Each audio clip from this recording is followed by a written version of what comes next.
Guys మన Pushparaj fans అందరూ కూడా ఎన్నో రోజుల నుంచి ఎంతో ఆతృతగా ఎదురు చూస్తున్న పుష్ప 2 మూవీ మొత్తానికి రిలీజ్ అవ్వడం అయితే జరిగింది. ఇది మీకు కూడా తెలిసిన విషయమే. అయితే దీన్ని పక్కన పెట్టేసి ఈ వీడియోలో మనం ఏంటంటే అసలు ఆ పుష్ప 2 మూవీ ఎలా ఉంది ఏంటి అనేది డిస్కస్ చేద్దాం. ఓకేనా? అయితే ఇక్కడ ఫస్ట్ ఆఫ్ ఆల్ బేసిక్గా స్టోరీ లైన్ ఏంటి అనే విషయానికి వచ్చినట్లయితే గైస్, శ్రీవల్లి అడిగిన ఒక చిన్న మాట కోసం మన పుష్పరాజ్ ఏమో ఒక ఎంపీతో కలిసి సీఎం దగ్గరికి వెళ్ళడం అయితే జరుగుతుంది. అయితే అలా వెళ్ళిన తర్వాత అక్కడ సీఎం ఏమో పుష్పరాజ్ని అవమానించడంతో దాన్ని సీరియస్గా తీసుకున్న మన పుష్ప ఆ సీఎంని పడగొట్టేసి తనతో వెళ్ళిన ఎంపీనే సీఎంగా చేసేద్దాం అని అనుకుంటాడనమాట.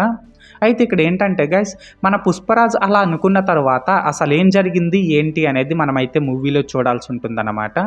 సో మొత్తానికి అర్థమైంది కదా స్టోరీ లైన్ ఏంటి అనేది. అయితే ఇప్పుడు ఈ మూవీ ఎలా ఉంది అనే విషయానికి వచ్చినట్లయితే గైస్, ఒక average first half, thrilling interval block and massive second half, ఓవరాల్గా హై వోల్టేజ్ యాక్షన్ సీక్వెన్సెస్తో వచ్చిన ఈ మూవీ అయితే పర్లేదండి, బాగానే ఉంది. అండ్ ఇప్పుడు ఇందులో ప్లస్ పాయింట్స్ ఏంటంటే ఈ మూవీని డైరెక్ట్ చేసిన మన సుకుమార్ గారి ఎంగేజింగ్ స్టోరీ నరేషనే కానీ, సాలిడ్ అండ్ క్రిస్పీ స్క్రీన్ ప్లేనే కానీ, అండ్ తను డిజైన్ చేసుకున్న ప్రతి సీన్లో ఉన్న ఆ డీటెయిలింగే కానీ ఇవన్నీ కూడా సూపర్ ఉన్నాయన్నమాట. ఇంకా పుష్ప ది రైజ్కి కంటిన్యూషన్గా వచ్చిన ఈ సీక్వెల్ మూవీలో మన సుకుమార్ గారు తీసుకున్న జాగ్రత్తలు అయితే చాలా ఇంప్రెసివ్గా ఉన్నాయి. ఇక్కడ ఏంటంటే స్మగ్లింగ్కి సంబంధించిన ఐడియాలన్నీ కూడా పార్ట్ 1లో చూపించినట్లు కాకుండా చాలా కొత్తగా చూపించారనమాట ఈ పార్ట్ 2లో. ఎస్పెషల్లీ ఇందులో మన అల్లు అర్జున్ అన్నకు పడిన ప్రతి ఒక్క ఎలివేషనల్ సీన్ని కూడా మన సుకుమార్ గారు నెక్స్ట్ లెవెల్లో డిజైన్ చేసుకున్నారనే చెప్పాలి. అవైతే ఇప్పటి వరకు మన ఇండియన్ సినిమా ఇండస్ట్రీలో ఏ స్టార్ హీరోకి పడనంత హై రేంజ్లో ఉన్నాయన్నమాట. అండ్ ఇప్పుడు యాక్టర్స్ విషయానికి వచ్చినట్లయితే మన అల్లు అర్జున్ అన్న ఎప్పట్లాగానే తన మ్యాసివ్ పెర్ఫార్మెన్స్తో చించి పడేశాడు. నిజంగా చెప్పుకోవాలనేసి అంటే సెకండ్ హాఫ్లో తన పెర్ఫార్మెన్స్ ఉంటుందండి, అబ్బబ్బబ్బబ్బా. ఎస్పెషల్లీ ఆ జాతర సీక్వెన్స్లోనే కానీ, ప్రీ క్లైమాక్స్లో వచ్చిన ఆ యాక్షన్ ఎపిసోడ్లోనే కానీ తన పెర్ఫార్మెన్స్ అయితే నా భూతో నా భవిష్యత్ అన్నట్టు మెంటల్ మాస్ ఉందనే చెప్పాలి. అలాగే ఇందులో శ్రీవల్లిగా చేసిన రష్మిక యాక్టింగ్ కూడా చాలా న్యాచురల్గా సూపర్ ఉంది. మెయిన్గా ఏంటంటే జాతర సీక్వెన్స్లో మన రష్మికపై వచ్చిన ఒక సీన్ అయితే నాకు చాలా బాగా నచ్చిందండి.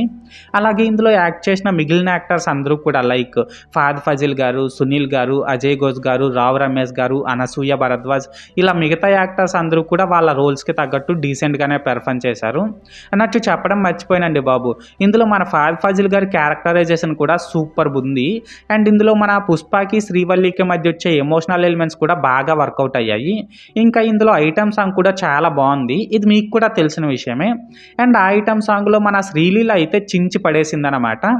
లాస్ట్గా ఏంటంటే ఇందులో ప్రొడక్షన్ వాల్యూస్ అయితే పర్లేదు, ప్రతి సీన్లో కూడా చాలా రిచ్గానే కనిపించాయి. అలాగే ప్రతి ఒక్క ఫ్రేమ్ని కూడా చాలా ఫ్రెష్గా చూపించడంలో సినిమాటోగ్రఫీ వర్క్ కూడా బాగా సక్సెస్ అయిందనే చెప్పాలి. అండ్ బీజిఎం గురించి అయితే మనం ప్రత్యేకంగా మాట్లాడాల్సిన అవసరం లేదండి, ప్రతి సీన్ని కూడా బాగా ఎన్హాన్స్ చేస్తూ చాలా బాగా ఎలివేట్ చేసిందనే చెప్పాలి బీజిఎం అయితే. నిజంగా చెప్పుకోవాలనేసి అంటే కొన్ని నార్మల్ సీన్స్ని కూడా ఈ బీజిఎం అయితే నెక్స్ట్ లెవెల్కి తీసుకెళ్ళిందనమాట. సో మొత్తానికి ప్లస్ పాయింట్స్ విషయానికి వచ్చినట్లయితే ఇదన్నమాట మ్యాటర్. అండ్ ఇప్పుడు ఇందులో మైనస్ పాయింట్స్ ఏంటంటే గైస్, ఇందులో సెకండ్ హాఫ్ అయితే బాగానే ఉన్నప్పటికీ కూడా ఫస్ట్ హాఫ్ మాత్రం కొద్దిగా స్లోగా ఉందనే చెప్పాలి. ఇక్కడ ఏంటంటే ఈ ఫస్ట్ హాఫ్లో వచ్చిన డ్రామాని అండ్ స్మగ్లింగ్ సీన్స్ని బాగా డ్రాగ్ చేసేసారేమో అనే ఫీలింగ్ అయితే నాకు కలిగింది. మెయిన్గా ఏంటంటే పుష్ప పార్ట్ 1లో ఒక్కొక్క క్యారెక్టర్ని ఇంట్రడ్యూస్ చేస్తున్నప్పుడు మనలో కలిగే ఆ క్యూరియాసిటీ ఇందులో కలగదన్నమాట.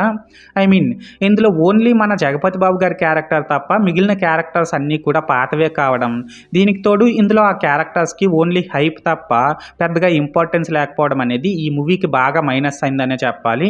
అలాగే ఇందులో చాలా యాక్షన్ ఎపిసోడ్స్ ఏమో ఓన్లీ మన అల్లు అర్జున్ అన్న క్యారెక్టర్ని ఎలివేట్ చేయడానికి మాత్రమే పెట్టినట్టు స్టోరీకి సంబంధం లేకుండా నాన్ సింక్లో వస్తూ ఉంటాయన్నమాట. సో ఇది కూడా ఈ మూవీకి పెద్ద మైనస్ అయిందనే చెప్పాలి.